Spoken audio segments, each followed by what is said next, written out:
Alright, welcome to day 2. Leaving the campsite. Heading to the bus. And then over to Pine Valley. Finish this mountain range. Beautiful day today.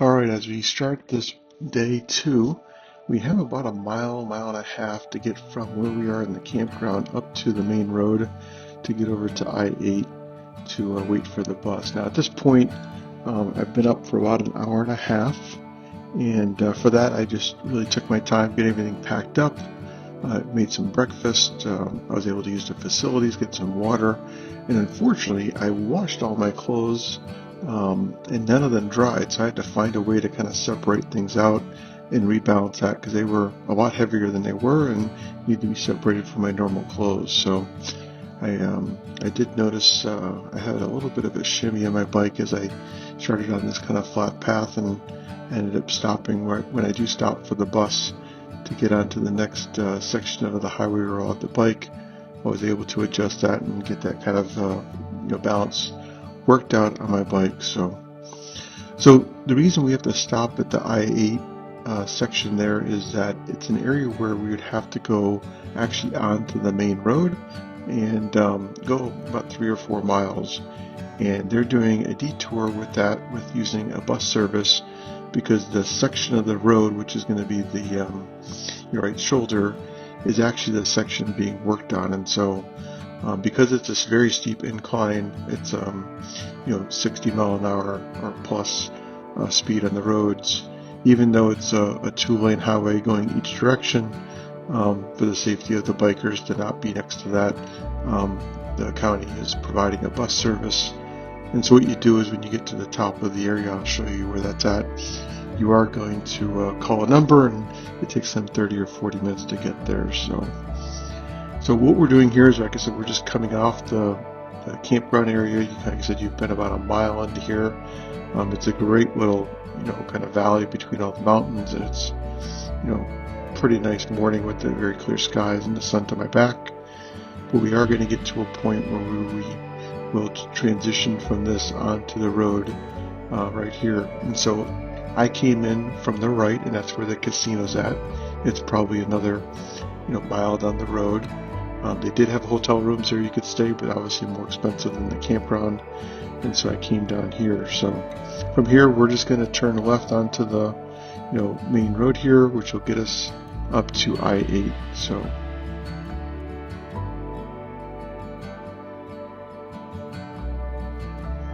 off there to the left at the base of that mountain is where that campground is. And there's a nice side for the bike, and there is some traffic going into the casino and on this road, but for the most part it's been pretty easy to ride on. Very good paved road. You'll see I really enjoy getting on these roads, especially in the morning. It takes me a couple miles to get my legs in shape, and after that longer ride with a lot of hills on day 1, I do need that kind of get my pace going kind of approach. So every time you go from a road like this back up, you'll see you have a really decent grade, but when you get to the top, it does provide some great views. Alright, we're at the start of day 2, waiting for a bus to take me because we've got a big piece of construction we're not allowed to bike through. So they're supposed to take me about 4 miles up the mountain and drop me off so I can get through Pine Valley. But take a look at this view I've got.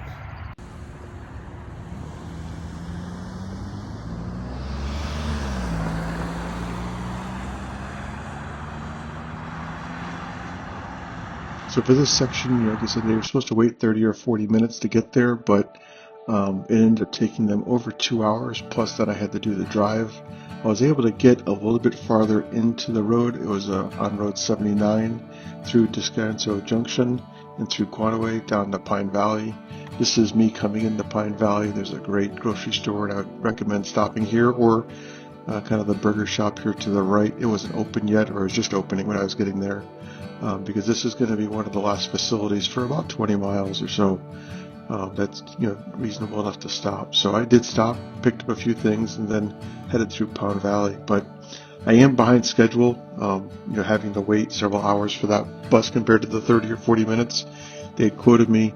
And then going through the hills got me into Pine Valley a little bit later than I wanted. Now, Pine Valley is about a mile and a half, and then you'll go into another steep ascent to get back up to I-8 and then cross over. So this is a pretty intense ride here. It's a mile or two, good grade, good inclination. And so I did my same thing. I kind of biked what I could. When I needed to take breaks, I just kept moving by walking my bike, and I kind of did that walk bike kind of approach all the way up to this through I-8. Now, the good section here is this is Great Road, and then just before us here, they are doing some new pavement, so there is some construction going on, but for the most part, it was lightly traveled, and even though there's no lines on the road, it ended up being just a great new blacktop road that was just easy to ride on. So we just continue up this all the way through I-8.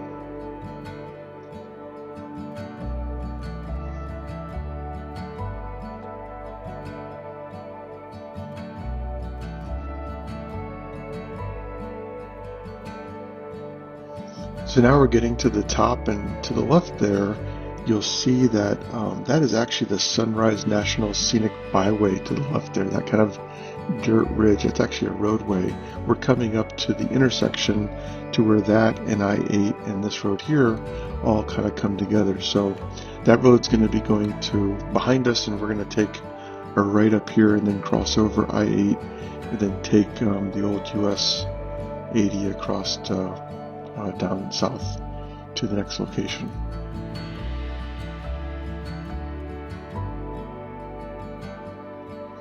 For the most part, traffic has been good to this point. There's been some pickup on it. A lot of people are out over the weekend out here doing mountain biking and hiking and and driving around. And so as the day progresses, traffic does pick up. People are starting to drive at a pretty decent pace. So these first couple roads have been pretty easy to ride on. But as we cross over, you'll see that kind of stops and the roads become a lot more bumpy. Traffic is going at a much higher rate, and facilities and just in general are more spaced apart than I've had up to this point. But as you cross over this I-8 passway here, you can really see to the right, that is San Diego, to way out there and where we started, and then to the left would be where we would be going in El Centro. But for the most part, we've got several towns and a lot of roadway to get there.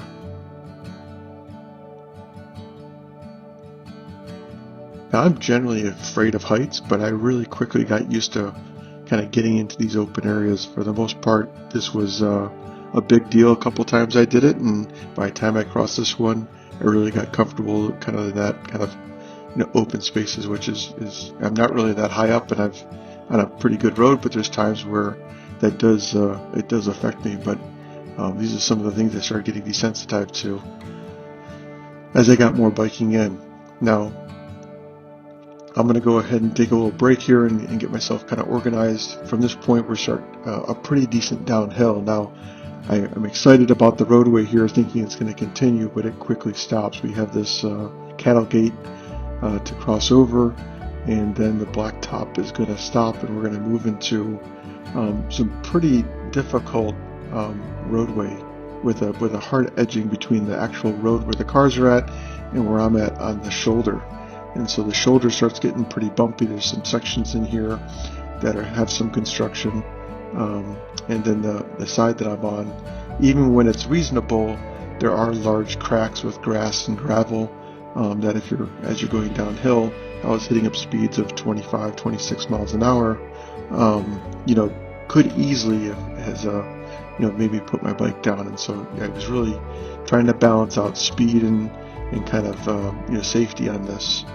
And then the few times I had to get off this and go into the main road, taking that hop over was a little bit dangerous because that does have a large crack down the side, and you could easily get your front tire or your back tire out from behind you. So I tried to do my best to keep my speed up here, but there was times when I just needed to balance that speed out for that safety aspect. You do hit a nice large flat area as you came down that mountain, and you've got several miles here. It's a wide open valley that you really can get in on. Now, when I hit areas like this, depending on how the wind was going, I was able to get 12 to 14 miles an hour.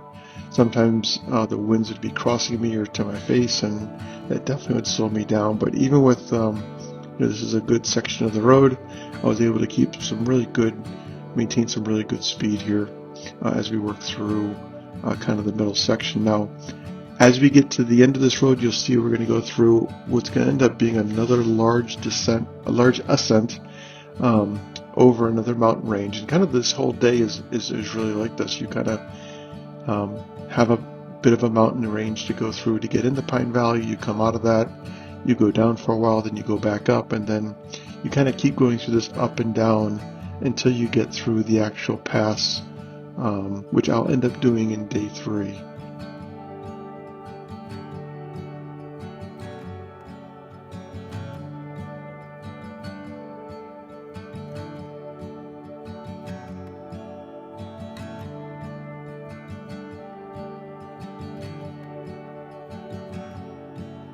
So the direction we're going is almost due south. Mexico's right in front of us, but not near the border wall to see at this point. It's probably on the other side of that mountain range, but it is really just a gorgeous day to be out.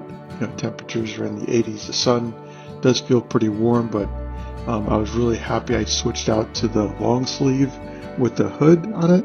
It was a much lighter shirt. It saved me from putting on a lot of sunscreen, which ended up making a mess throughout the day, and was just a better breathing shirt. So as I sweat, it kind of went onto the shirt. As I rode, it kind of dried itself out, and it was self-cooling. And so I was really able to maintain a good temperature, even in some of the big climbs I had.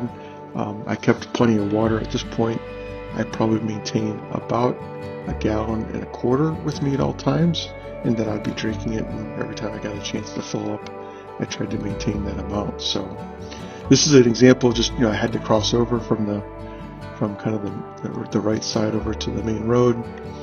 Once again, that small break in the road there is just enough, if you're not paying attention, to have some consequences to make you put a foot down or potentially even lose your bike. So right in front of me is actually a good campground. This is where a self-parking is if you want to do just day hikes, but it is a section of the PCT, and I did see a few PCT hikers going across and over through the campgrounds there. So really nice location. Looks really safe and really easy to get to. So now you can see there's I-8 to the left. Some of the cars going by. Have some good shade with some trees here. Road's decent, but we are going into another deep climb.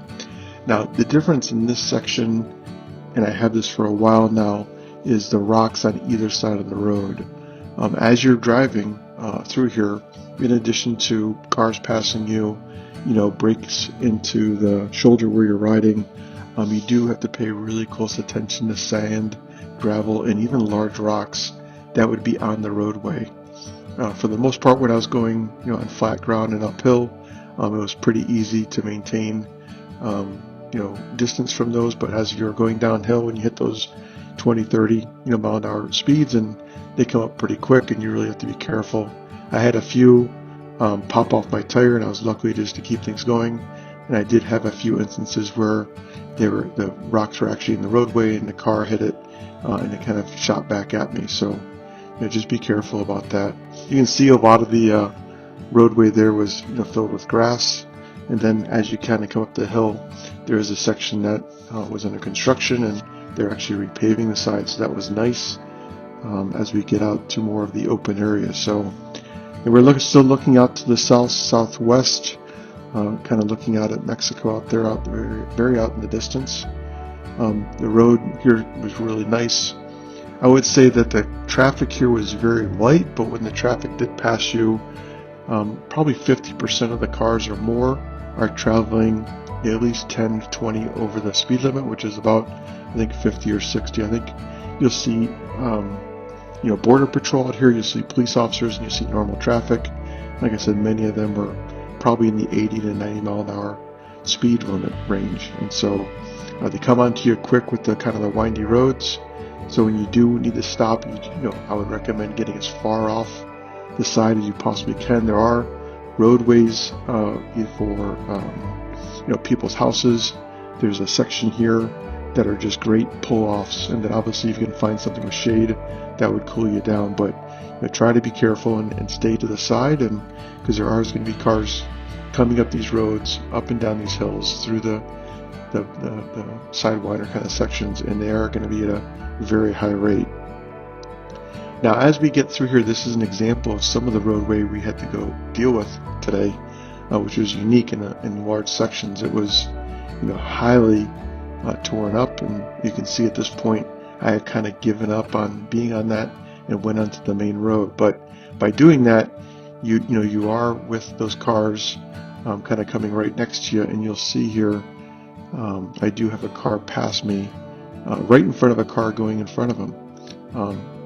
I'd like to say I'd sped up the video, but that's actually real-time speed right there. That's an example of a car going probably 90 to 100 miles an hour right past you as you are trying to maintain some safety here with staying off the shoulder, which is pretty much unrideable, and staying on the road, which is has its risks. Now I'm coming into Live Oak now, and there's a great grocery store here that is really the next area to stop at from Pine Valley. So you've probably got 20 or 30 miles in. It's a great place. Anything that you'd need, they'll help you with. They made me some food, even though that's not what they were doing for the day, and it was just something better to get than just eating bars or chips or something. So I ended up spending about an hour here because I noticed that my handlebars got loose. They were kind of wiggling in my hands. My back cage was coming off of my back tire section. I think all of just the bouncing really caused my bike to start kind of loosening up a little more than I liked. And so I talked to some locals about my ride in front of me, and then, like I said, ate some food and got my bike kind of put back together. But it's pretty late in the day, and I've got to start making some decisions about what I'm going to do now. So I'm stopped here at the Live Oak Market, and I've got to make a decision whether I'm going to camp here. But ultimately I decided to go ahead and go to Backcountry Inn. It was one of the hotels that was on this Southern Tier website as a part of a place to stop. And I thought if I can get another 4 miles down the road, it's an easy ride, a lot of downhill associated with it. It's in a safe location. You've got a fire department, a police station, U.S. Border Patrol. And so I felt, if I can get as far down the road as I can, I really wanted to, because at this point, when I complete my stop at Backcountry Inn, I have only done 35 miles in the day. So between the delay and waiting for the bus, my inability to really bike well up and down the mountains really has slowed down my day, and then having some of the mechanical problems I had in the last couple hours and having to take some time to put my bike and kind of retighten everything back down really just made for a really slow day. So Backcountry Inn ended up being what looked like to be a good hotel. It's a pretty straightforward view. You can see from the pictures this is exactly what it looks like. It's about 15 total places. I thought I had taken some video of this, but I didn't, so just want to show you what it looks like. For the most part, I thought this was going to be a great stop. I was going to be able to take a shower, stay in a bed, get some AC, regenerate myself for what's going to be is a big push through the pass and out to El Centro the next day. Unfortunately, when I'm here, I start falling asleep a little after 9 o'clock, and just before 10 o'clock, someone broke into my hotel room while I was in it. Now, my hotel room, the main lock did not work, and so all I had was the little chain that went across, and that chain stopped the person from moving in. I woke up very suddenly and yelled at the person that there was someone in here, and they stopped, being shocked by someone being in the room. And after just a few seconds of kind of questions and answers back and forth, me yelling at the person, then person kind of yelling back, I did find out it was one of the workers at the hotel just didn't know someone was there. But either way, what I thought was going to be is a pleasant night with a great night's sleep to regenerate myself, really was not that. I struggled to fall back asleep. I was struggling the fact that my lock didn't work. The hotel, nobody really responded to a phone call to find out, if I could get something to support, my room or change my room.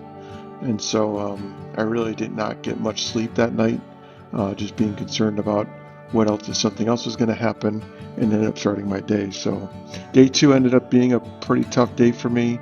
A lot of tough roads, a lot of hills, and then a shocking ending, which really will throw day 3 off pretty far for me. So this is where we're going to end it today. This is actually the hotel room I was in. It was the handicap room, but we'll tell more of that story as I get into day 3 in my next video. So if you get a chance, please like and subscribe, and if you do want to share this with your friends, I would greatly appreciate it. Any support you can does support me in getting more out into the world and traveling around. So thanks for everything, and hope you have a great day.